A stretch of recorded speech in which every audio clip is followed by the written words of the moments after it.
Hello CGTN followers, Chen again, welcome. Now, as you have probably watched many of our lives already, we are CGTN here covering the BRICS Summit, and we are right now in the Xiamen city of China's southeastern Fujian province. And normally we would be based in our Beijing headquarters, but right now we have specifically built studios here in Xiamen to specifically cover the summit. And the studios for CGTN, we have built two of them, and the other studios here located including CCTV and SETV, which is a local channel, and all of that are just focusing all the attention to there. But before I introduce you to all the studios, I want to just show you guys a little bit of what this atmosphere feels like in the studio. And why don't we go into one of the studios live right now, where we have our CGTN anchors waiting for us. And today I'll show you a little bit and introduce you to Mr. Anand Naidoo. He is an anchor with CGTN America. So we have invited him over to talk to us just for a little bit. Hi, dear anchors. How are you doing? Great, good to see you again. Great, it's Chen. Hi, I just want to talk to you first for a little bit about your experience and your feeling a little bit about this city. How have you been feeling about the city? Well, it's been a great experience so far. Of course, the big thing that I had to overcome was jet lag. Jet lag? Yeah, which is, 12. Have you been sleeping well? Not quite. Not but quite. But you're doing so well on TV. I've been watching your live. Yeah, you got to drink a lot of coffee, I think. Maybe I should try to drink some coffee too. Yeah. Well, my impressions of the city, let me tell you my first impression, because people told me, well, we're going to this small Chinese city on the southeast coast, and I've learned that when Chinese people talk about a small Chinese city, it's actually a huge city. I mean, if this city was in North America, it would be the third biggest city, because if you look at the census I was reading about, it was taken in 2010. There are 3 million people here, so there must be a lot more than 20 million people now in the last 7 years. And it's a really big city. It's an absolutely beautiful city. It's well laid out, lots of green spaces, lots of parks, and it's what I call a user-friendly city, because you can walk about, which is great. And the other thing I noticed is that they have lots of facilities for cyclists, which I love because I cycle myself.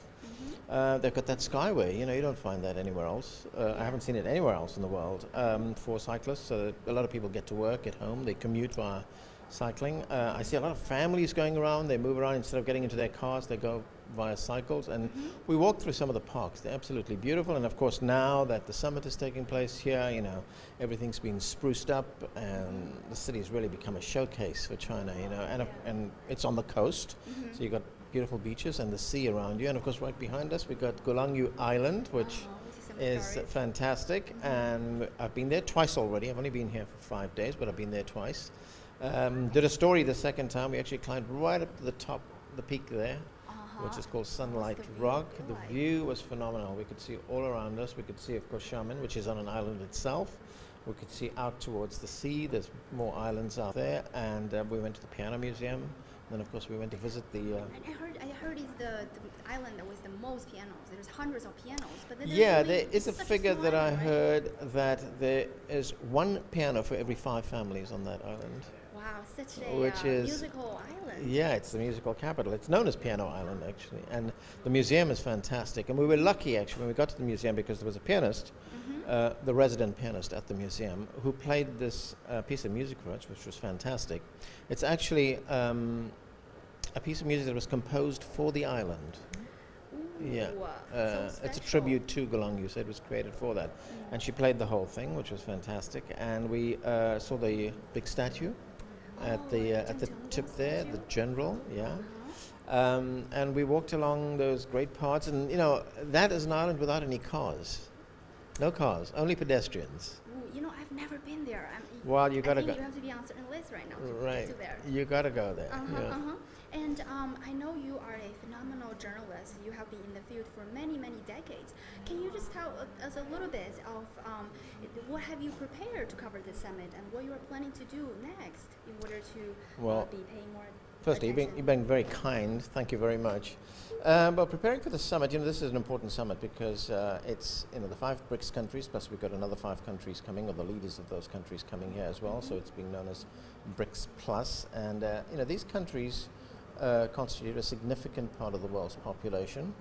Their trade between these countries is not as big as they would like it, but we can see that is one of the from reading stuff on what the summit is going to be discussing. That's going to be the aims of the leaders here, and how they can increase trade between the countries so themselves. Trade is definitely something we should look Oh, absolutely. But the other agenda. important thing, of course, is they also want more cultural exchanges. They want to see more political cooperation. So significant, very significant what's happening right now. Exactly. And a lot of us are our followers. They are non-journalists. They've never been to a studio. So what do you usually do as an anchor when you get in here? How do you prepare? What does the atmosphere feel like before the live? Let's see. The first thing I do when I get in is have a long chat with the producer and ask him or her what they want. Then we look at the scripts, go over the scripts, and then of course have a chat with the director as well, the director of the show. So we all know exactly technically how this show is going to be produced. Right. Then of course there's a lot of research that has to go into the show as well, and I do that research continuously. Right. Especially when we're doing live interviews and things like that. And of course we've got to read the biographies of the people we interview. Right. Now, I'm a journalist myself, and a lot of our followers might be interested in this new news field. And in order to become someone like you, what do we have to do? Do we need to read newspapers every single day to prepare? Well, I think one of the things you have to do is you have to have a curious mind. If you want to be a journalist, you have to have a curious mind and never stop reading. That's all I can say. Never stop reading. And you have to like doing that. You must have an interest in international affairs and current affairs, on the personalities that drive these things, who are the people, and the major issues that the world faces right now. So you've got to keep reading, keep up to date, and practice your craft, because the longer you do it, the better you get. I see. Now, if I were myself, there's no camera, I would probably take a selfie with you because I'm just so happy to talk to you. Thank you so much for joining us. Thank you. Very nice to chat with you as well. Great. I'll be talking to Zhou Yun for a little bit too. Hi, Zhou Yun. Here is our CGTN reporter correspondent, Ms. Zhou Yun. We just saw her live doing the tea culture yesterday as well. So I'm very, very happy that she can join us as well. Thank you for having me. I see that you were just talking to our CGTN America host, and you were just talking about some of the highlights of the agenda we're looking forward to. Am I correct? Yeah, kind of. Kind of. Because we're doing a preview for one of the talk shows for the American bureaus called The Heat. So today, Anand and I mainly talk about which direction the BRICS is now heading in the next decade, probably, and also the significance of this city hosting this summit. And also, I'm sure that you must have heard this concept of the BRICS Plus, because as the host country, we not only invite the member countries, we also invite some non-member countries to come to join us this year. So yeah, we talk a little bit on that front as well. Right. I was just reading about it, and I think isn't it one of the things that we're doing first?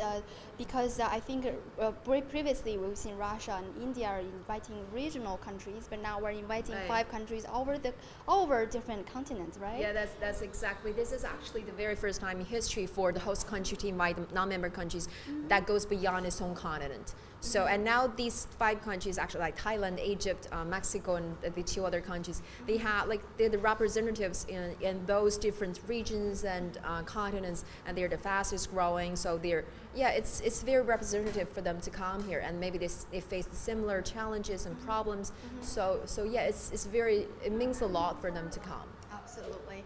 Now, the summit is happening in just 2 days. Can you tell us a little bit what you are going to do as a reporter? Because it seems very exciting that what you're doing. Of course it is exciting.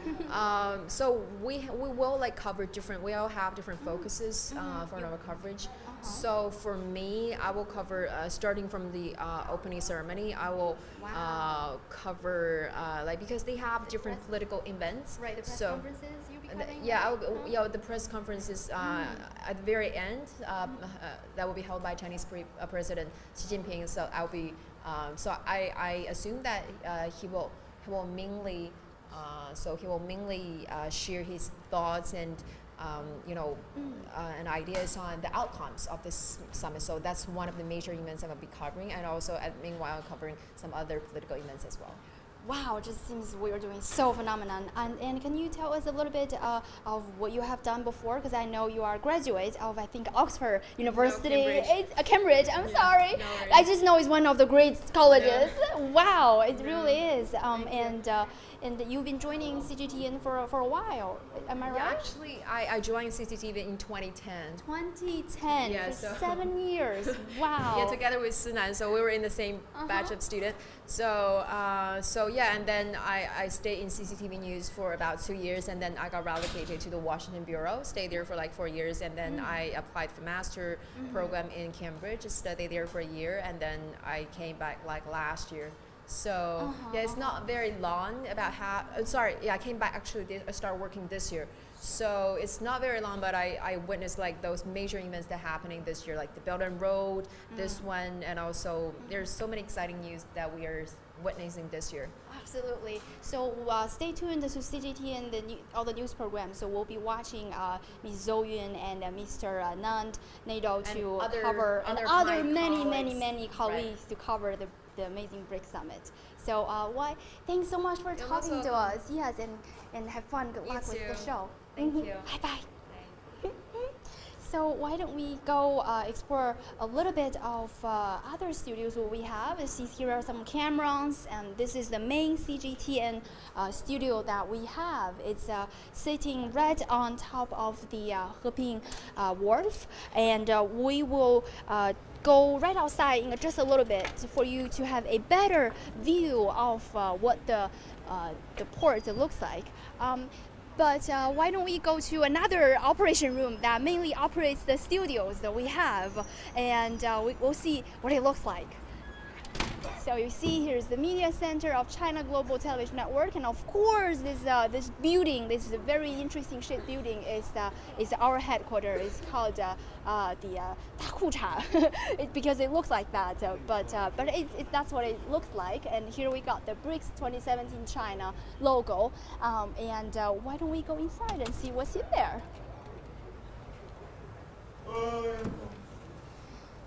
So right now, what is next to me are the computers for the operation room. You see, I just talked to Ms. Zhou Yun, and here she is on the screen. She's preparing for her next show, I think. And let's go over here a little bit. Why don't we talk to Matt a little bit, because he is an editor from CGTN America. Hey Matt, thanks for joining us. And we're happy to see so many foreign journalists joining us, and of course you work for CGTN. But I just want to know a little bit about what you do in here, your agenda over here, and what you have been done in CGTN America. So my role over at CGTN America, I do special events producer. It's my title. So whenever there's a big something going on, I try to be involved. So over here in the morning, our time is nighttime in DC. I handle with the team here all of the cut-ins and different segments that we do with Anand, our anchor, who I think you talked to a little while ago. Right. And then for later shows, I help out with scripts and copy editing some stuff, just kind of making sure that whatever needs to get done, I can be around for. I see. And what are you most looking forward to for the upcoming summit? Well, it's exciting because up until now, it's been all preparations for the summit. We've been watching the city get ready. We've gone over to Gulangyu Island, which is gorgeous. So now that leaders are starting to arrive, we're going to start getting some news out of the summit, which is always exciting. It's great to see over the past year from India to now, we've been hearing a lot about the summit in China. Now it's finally going to happen. So it's exciting to see the city really come together for it, and excited to see the news that will come out of the summit. Right. And how does it feel like working with your Chinese colleagues? It's great. So I've been with, we launched in CCTV at the time, now CGTN, launched in Washington in 2012. So I've been there since then. So I've been working with Chinese colleagues there since the beginning. Had one previous trip to China, actually with Anand about 2-3 years ago. But now actually working every single day from about 7 a.m. until midnight every day. It's real, you know, we've grown. That is a long hour working. Well, we're so happy that you're our colleagues. Thank you. No, it's great. It's great to. All working very, very hard. Thank you. No, it's great to see everybody again and meet new people. Everyone here is all committed to the same thing and very talented, so it's nice to be here. Right. One last question is that how our netizens are probably not very familiar with how TV, the whole flow, how it works. Maybe you could have a little bit introduction. Is that all right? Yeah, sure. How from starting to planning to go on TV, all that. How much time do you have? Maybe very simple. Just very simple. So I mean, it all begins with an idea in the end, right? So the idea of starting from the mind, either somebody you meet who inspires you with a certain story or an event which is obvious that you need to cover, and then kind of figuring it out from there. So what pieces are you going to have as far as people? What stories are you going to have as far as content? Really getting on the ground and trying to figure out some different stuff that you can't just read or watch somewhere else. And then kind of piecing everything together from there. So what hours will we work? What shows do we have to service or be a part of? How long will people go for? How do they get there? All the logistics. And then finally, it's time to put it on TV. Yeah. I've always thought the craziest thing about TV is for someone who doesn't work in TV, the last half hour of their day is generally when they're starting to wind down. But in TV, the last half hour of the day is when your entire day matters. And if you mess up in the last half hour, you know, your whole day was kind of shot. So TV's weird in the sense of all of your work is for the last part of your day. Which is kind of the reverse than what other professions do. So there's a lot of planning, a lot of prep to make sure that the final product will be clean and smooth on air. Wow. Thank you so much of for course. the introduction. Now we get a better view of how TV works. Of course, my pleasure. Yeah. We look forward to cooperate with you a little bit more in the future as the BRICS coming up. Absolutely. Thank you so much. I'll be seeing you around. Yes. Why don't we go explore a little bit other studios and thank you. Hello again. Thanks. Take care.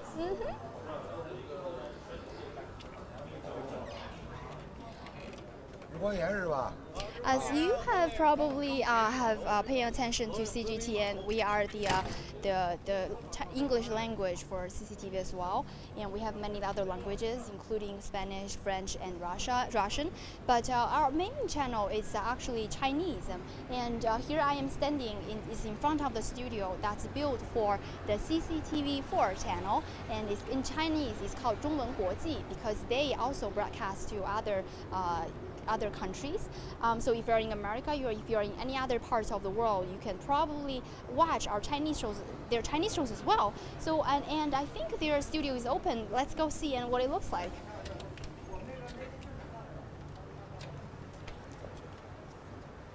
And you see here's a lot of the lights over here. You see a lot of the cameras as well. And just I think about an hour ago, the shows were live. And we had our anchors Meng Tong and Zhang Hao talking about the specific culture here in Fujian province. And here is where they sit. This is the main table. So if you happen to be our audiences, so this is where they broadcasted. And here is the new media table over here. And the anchor was literally sitting in front of here and talking about people's actions online so that people watching TV also know what people are reacting online. And here is also a makeup table. So the anchors would sit here and get their makeup done. It's a very simple one for the anchors. And here's a mirror, and then that's where they go before they get on the live show. So let's go and see what other rooms look like.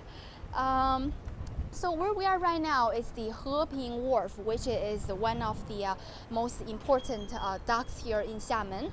And Xiamen has been served as one of the major important ports in China. And I think in 2015 it was ranked as the 16th mega port for international shipping.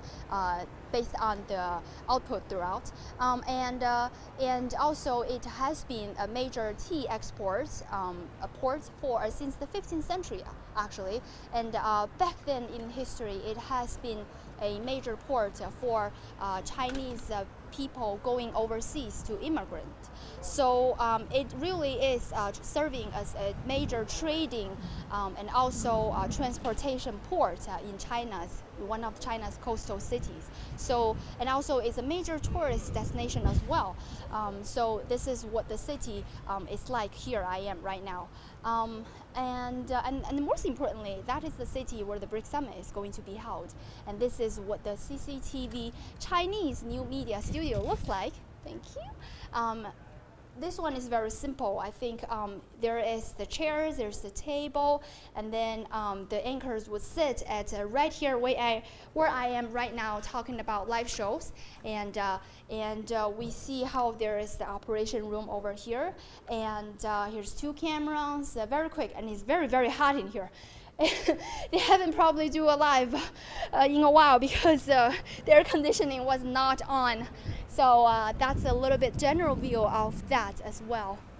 And if you have not paying attention to BRICS Summit, is a conference between the leaders of 5 emerging markets, namely Brazil, Russia, India, China, and South Africa. And these are the 5 major emerging markets, and they have done extensively to develop world peace and development. And where I am next to right now is the studio for CCTV 13, and it's if you are a Chinese citizen, you probably know this channel very, very well, because if you want to get to know what the news has been going on, this is the channel you want to be watching, because it's a 24-hour live show that runs through covering world news. And I think I can be able to go into the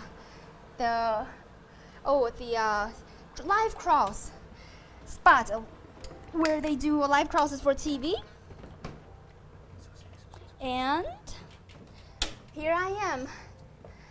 And you see there's a step right here, so reporters would stand up on that and they would do a live cross right here. I think I just watched a live reporter going live right now for CCTV 13, the news channel in Mandarin, and this is where they report on all the important issues. And behind me is the beautiful, beautiful, beautiful view of the ocean as well as the Gulangyu Island, and it recently was listed on UNESCO Heritage List, so it's definitely a very, very touristy and a beautiful island over there. So why don't we end here, CGTN followers? I was just taking you on a tour on what the studios look like for CGTN, and they were specifically built for the BRICS Summit here in Xiamen, China's southeastern coastal city. And the summit is coming up right up on September 2nd. So make sure you September 3rd to September 5th, which is just 2 days away. And make sure you stay tuned to CGTN, all the platforms, and see what the summit brings you. For now, goodbye.